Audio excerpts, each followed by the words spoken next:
Okay, so first, I really do just want to apologize because this thing happens to me a lot where I will be speaking and in my head while I'm saying things, I think that I am saying normal things at a normal volume that are pleasant and kind.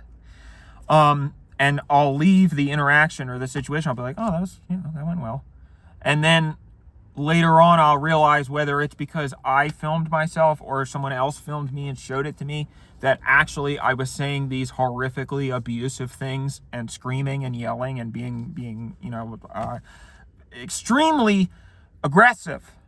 And I don't know what that is. I'm not sure if that's some, form of autism or something, but that isn't. It's just not. I mean, I apologize because it really is not on purpose. It's really not. And I saw a video on TikTok where there was this guy who was, it's the text on the screen said, oh, every Dan Henschel video. And he was screaming and yelling and being like, you're all jerks and I hate all of you and I'm blah, blah, blah.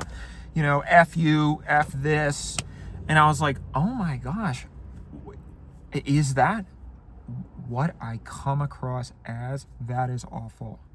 And so I have to apologize because I really did not know that that's how I was coming across. I thought that I was a very pleasant and kind person. I really did. And so I want to make a promise to you that I am going to be, from here on out, a normal and nice guy.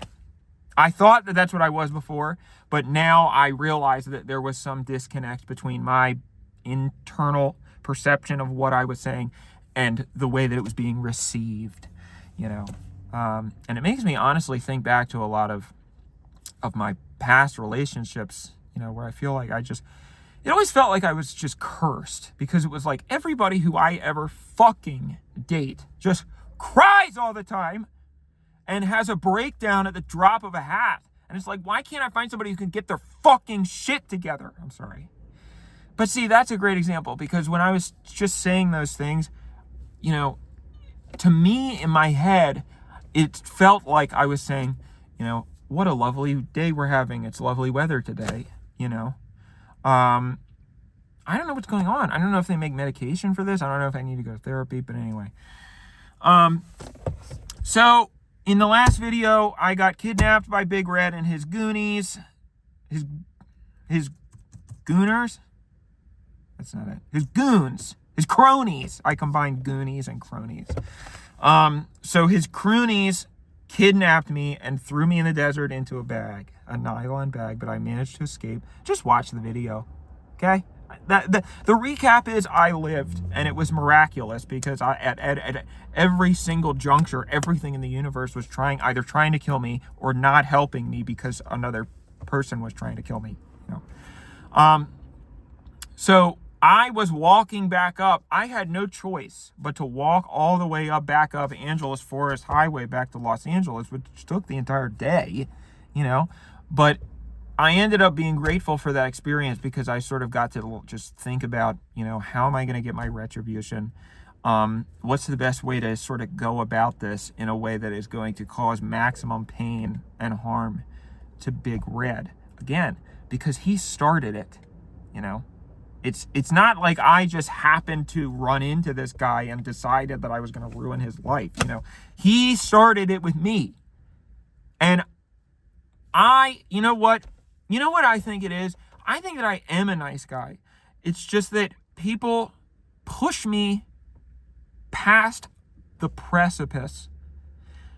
And then they try to act like victims after. They go, oh my gosh, why are you being so mean to me? And it's like, you are the one. That is a classic gaslighting technique. If you ever find yourself in a situation where one person is just calmly, if you're screaming at somebody and being like, you're a fucking idiot, fuck you, how could you do this to me? And the other person is like, whoa, hey, you're getting a little heated. That is gaslighting, and that is abuse. And that is narcissism and sociopathy. And because what you're doing is you're invalidating the other person's emotions, and you are not hearing what they're saying. And you are trying to pretend like they're the aggressor in the situation, even though you were the one who started the abuse. So just keep in mind, I'll apologize for my part of it, but I do think that you have to own up to some of this. So I would really, I mean, I can't make you do anything, but I would love to be able to just, scroll through and say, sorry, sorry. That would just make me feel better.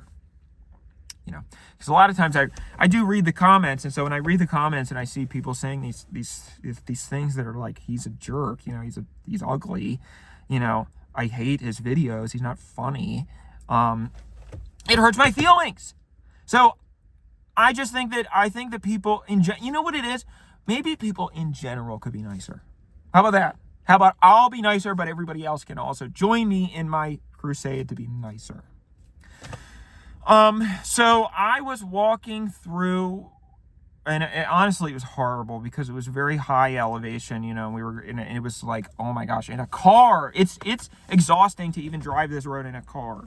So I couldn't imagine what it was going to be like to have to walk the entire thing.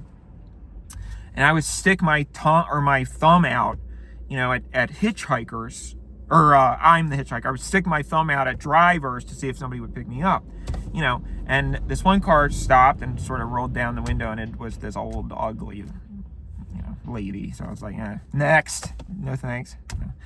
And then I sort of, because it's no different from Uber.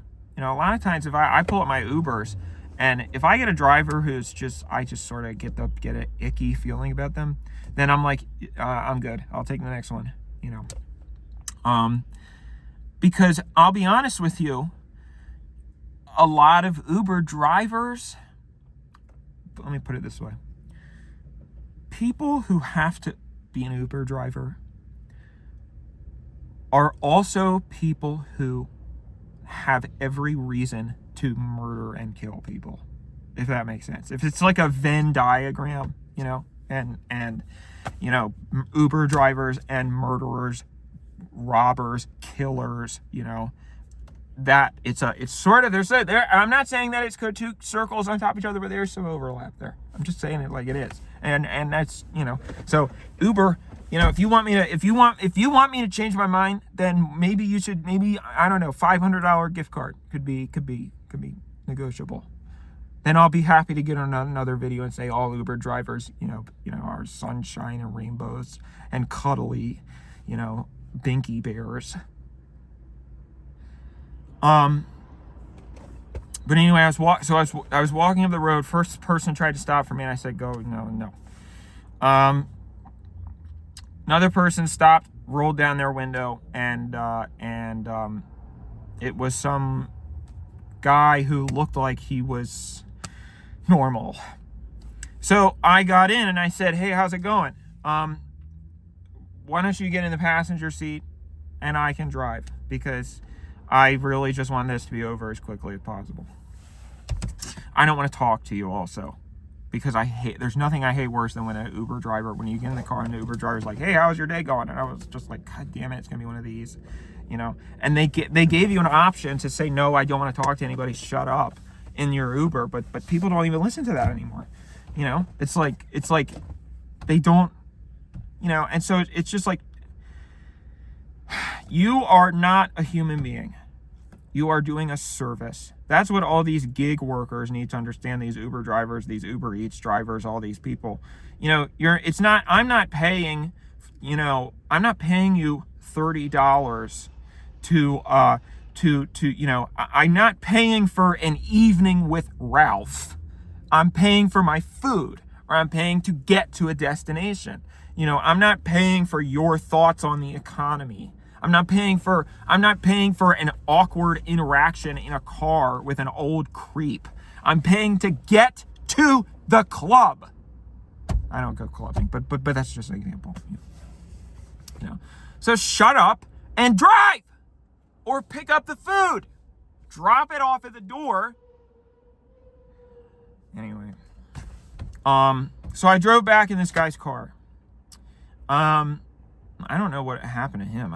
He must have, I don't know. That's the thing. See, I'm sort of a creative person, and I'm very kind of like, I think it's an ADHD thing too. When I'm focusing on something, I don't know what else is happening, unless something breaks my concentration.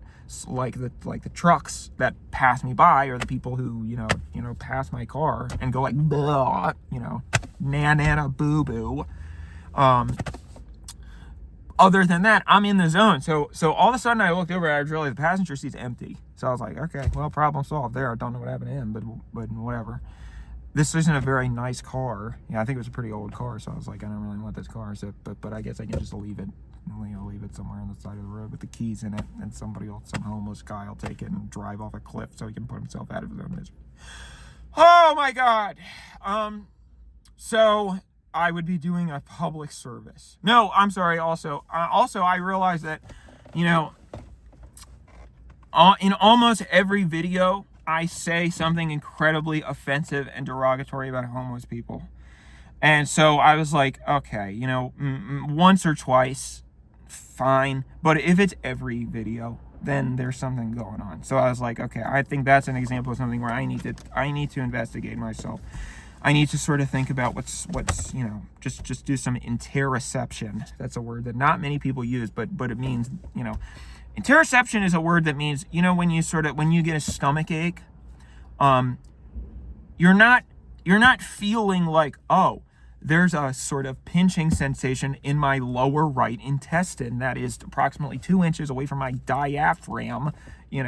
You're thinking my stomach hurts. There's a general pain. If your knee there's a pain in your knee, you're not thinking, oh, my fibromyalgia is there's a crack in it. You're thinking my knee hurts. It's sort of these general signals that you get from your physical body, that you don't know exactly what's going on, because if your body sent you specific signals about every single thing, so if your body sent you a very specific pain signal that said your fibromyalgia hurts, and because it's a little 2 meters to the left of your dinky, then you would go crazy. You would lose your mind, because you would constantly be picking up all these pain signals from these very specific areas of your body, and you just couldn't live like that. So our brain sort of rounds it out. Our brain sort of shaves off the edges, and our body just sends us a general signal that says, your knee hurts, or your stomach hurts, or you have a headache. And that can be a little annoying sometimes, but also that's the lesser of two evils, because there's a lot of stuff going on in here, physically speaking. So it's the same now. Okay, think about that. It's the same way with our emotions, because our brain works the exact same way for emotional things. So when we feel sad, or we feel depressed, or when we feel angry in general, sometimes we know why, but a lot of times it's just like, I feel sad. I don't know, because honestly, our brains haven't really caught up to our lifestyles yet. We live a sort of very, very complex, evolved lifestyle in this modern age. We have computers and we have all these things that our ancestors never ever thought that they would ever have.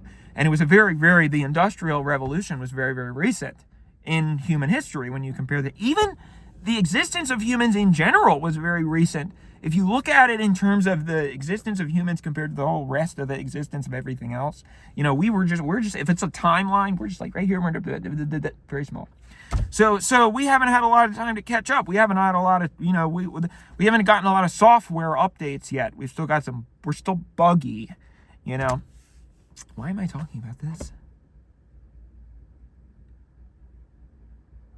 I guess I dropped the guy's car off at this. I don't know. I don't even really know what happened. Oh, I guess I was talking. No, I forgot.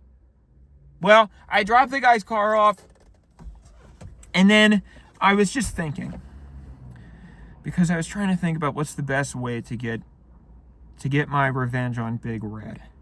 Because right now he probably doesn't know that I'm alive. He probably thinks that his problem is over. And I was looking at his Twitter account, and clearly that was true. So I said, I need to send him a message, because the thing with bullies is that they are not just going to one day decide that actually they had a change of heart and they wanted to become a nice person out of nowhere. That kind of thing just doesn't happen. They're going to keep doing, it's going to be a repeated cycle, even if they make up some horse shit where they say, oh, actually, I had a change of heart and I'm going to be nice now. They're just making it up because they think that that's what you want to hear. They're just trying to get to the point where they can abuse you more, you know. So I was thinking about this, and I said the only way that I am going to show Big Red who's boss is if I assert dominance over him. And I sort of get him, you know, get him to the point where he is at my beckoning call, you know. And so that he knows Big Red ain't in charge no mo. Big Dan is in charge. So, you know, I'm sort of the problem with that is, you know, I can be psychologically intimidating, but as far as physically intimidating, Big Red has an edge over me there just because he's big, you know, and fat. And there's nothing wrong with that. It's just that physically there's more of him than there is of me, you know. So I said, well, if I can't sort of muscle him out physically, I'm going to have to use my cunning, and I'm going to have to sort of devise a scheme that maybe can, you know. I was watching the Discovery Channel one time, and I remember seeing this. I don't remember what animal it was. It was like an ocelot or something, and it was this ocelot was walking around, you know, and eating leaves, and then all of a sudden this parasitic, you know, something, I don't know, it was, you know, these there are aliens on our planet. There's a bunch of weird crap, and you know, every time I look at an animal, I'm like, what the hell is that thing? You know, if you look at them for too long, you're just like, huh? It just doesn't make any sense. It's very strange. I don't know if you guys ever have moments like that, but you know, I mean, there's just a bird over there, and I was looking at it, and I was like, what the fuck is that thing? We just don't think about that stuff a lot because we're busy, you know, doing our taxes. But anyway, the ocelot was walking around the desert, and all of a sudden the parasitic, you know, thing, it sort of went and injected itself into the ocelot, and the ocelot was like, and then the parasite grabbed this ocelot head and went, and then all of a sudden the ocelot just went, kill, you know. And the narrator was like, this is what happens when you know, I don't know what his name is, David Attenborough or something, but he was like, this is what happens when, you know, the ocelot is parasite. A parasite apparently can inject itself into the animal and sort of take over its brain, you know, and take over its consciousness, and sort of while this is happening, the ocelot is aware of what's going on. So it's very, very horrific and scary and traumatizing. And then eventually the ocelot just goes crazy until it completely loses its mind and it becomes controlled by the parasite. You know? So I was watching that and I was like, that is great. I need to figure out a way to be able to do that to people, because that is exactly what I want. So I was like, well, the only way to really accomplish that as a human being, you know, is to sort of use your emotions and use your psychology, you know. And so you can't necessarily inject your poison into someone, but you can sort of psychologically kind of weasel your way in there. And then once you're in there, you can start, you know, messing around. So I was like, okay, very interesting. So then a little later, I was watching a Bugs Bunny cartoon, and if you're not familiar, Bugs Bunny is a rabbit who's a cartoon made by Warner Brothers, and he sort of has a carrot, and he's a little rascal, and he sort of will go, and his catchphrase is what what's up, Doc? What's up, Doc? What's up, Doc? I don't know why he says that, but I guess that's something that was considered funny in the 30s. So it was actually, and I will admit, the specific cartoon that I was watching was very triggering for me because Bugs Bunny was getting chased by these goons who looked exactly like the goons who were chasing me. And so I was like, oh my gosh, I don't know if I can watch this, But I'm very glad I did, because there was a scene where Bugs Bunny ran into a department store very quickly, and he went in the dressing room, in his cartoonish ways, and he spun around, and all of a sudden he had a wig and lipstick and a dress on and high heels, and he still looked like Bugs Bunny, but he just, in the cartoonish logic, he went up to the cashier stand, and he started pretending to be the cashier. The goons come running in, and they're like, where's Bugs Bunny? See, we're looking for the rabbit. And Bugs Bunny was like, I don't know, y'all. I'm so sorry. I don't know nothing about no bunny. There ain't no bunny in here. I'm sorry, y'all. So the goons were like, But then they sort of go like, humming, holy moly, you're hot. And then one of the goons is like, say, honey, why don't you come, you want to come on a date with me, And the Bugs Bunny sort of honks his nose, and it's like, honk, and then he takes the wig off, and he's like, nom, nom, nom, nom, eating his carrot, and he's like, I got y'all. And they're like, the rabbit, there goes that rabbit again. But then he runs away, and so I was like, that's very interesting. And that was sort of gave me an idea, and I was like, okay, we'll put a pin in that one, for now. So next I realized that I need to get some more information, because I don't really know anything about this Big Red character other than what I have seen and what others have told me about him. So I went to the bar one night, and I didn't go in. I waited outside behind some bushes with my binoculars. And I waited for closing time, because the Big Lebowski was at the bar back, and of course there's like almost nobody in this bar because it's dead, So I think that honestly, what I think it is? I think that the bar kind of sucks, and Big Red's not a good businessman, but he sort of was, he's just blaming me. So I was a convenient sort of monument to his failure, that he could sort of blame the failure of his bar and the failure of his business and his bankruptcy and his general impotence on, So at the end of the night, the Big Lebowski comes out the door, and I was thinking that I was just going to I just wanted to get some information, because I have seen in movies this kind of stuff being done. So I come out from the bushes, and I have my little Danny, and I don't want to, be too specific here, because I'm going to get some problems with the video, but I have my little Danny, and I come up behind the Big Lebowski, and I just go, wham! And I hit him right on the head. And I go, hey, fucker! Tell me about Big Red. Where is he? And he's not answering. So I kick him a little bit, and I say, hey, where's Big Red? He's dead. The Big Lebowski, it sounds like crap.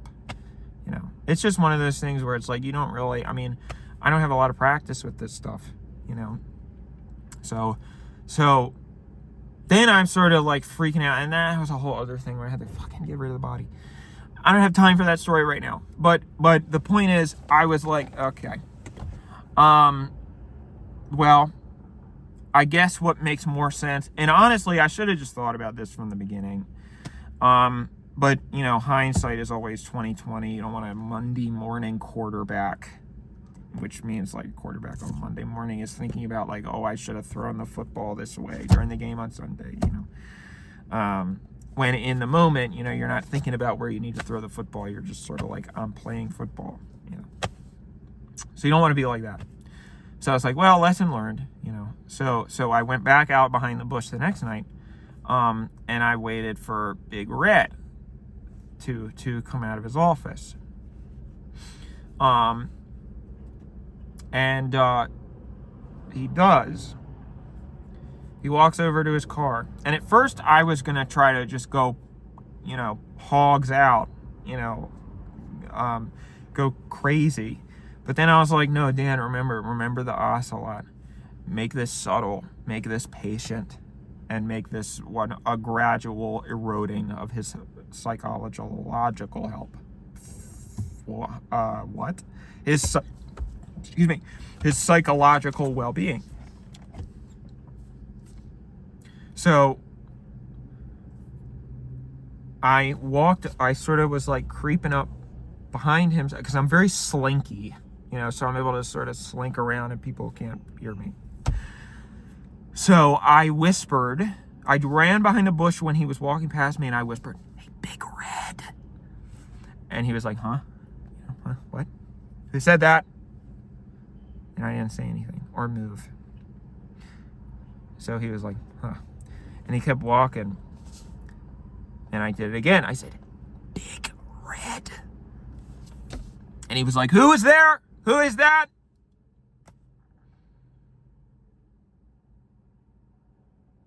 So I was just silent. I didn't say anything. He keeps walking. And I say, "You're fat," which I regret saying. And I just want to be completely open about that now. He is fat, but there's nothing wrong with that. And really, I wasn't saying it to be hurtful. I was just, it's just was the first thing that came to my head, So I was just like, yeah, whatever. I don't know. I said it, and immediately I sort of felt bad. So I was like, "I'm sorry. I didn't mean that," which kind of ruined the moment. And he was like, "Huh?" And I said, "Forget it," And I just let him go to his car and then got back to my car and got in the car. And I was honestly like, you know what? Maybe I'm just not cut out for this, because I can't do anything right. I can't do this whole intimidation game. I feel like a big idiot. And I opened up my phone and I just started scrolling on Instagram. And I scrolled past one of Big Red's. It's this crazy thing where now these social media platforms have the For You page and the algorithm, so they just recommend you stuff out of thin air based on what they think you're going to be interested in. So the For You page showed me one of Big Red's tweets, and he was saying some dumb, uneducated bullshit, I was sort of taken aback because I was like, what?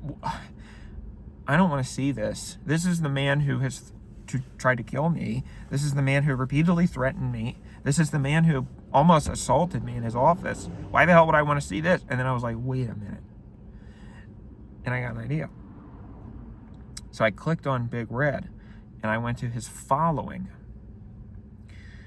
And I saw that Big Red is following like 20 Taylor Swift fan accounts, Taylor Swift update accounts.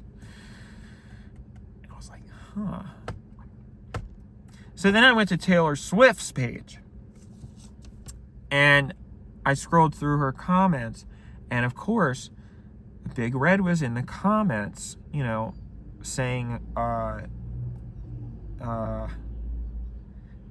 holy moly, you got a nice rump, or something like that. I love your breasts. So, it's things like that were sexual in nature. And liking them, of course. And I was like, Big Red, do you think that she's going to read this? Like, do you think that she's going to, what's your plan here? Are you just doing this for you? Are you just doing this as a catharsis for you? But anyway, I was happy because it gave me some good information. So I was like, okay. So then I thought, well, that's the starting place. So I went to the costume shop and I got a blonde wig that looked like Taylor Swift's hair. And I said, now we're cooking. And I think that's where I'm going to leave it off today. I think I'm going to leave a little cliffhanger. But we'll see what happens next time on Dan Henschel's Retribution against Big Red. Thanks, everybody, for watching.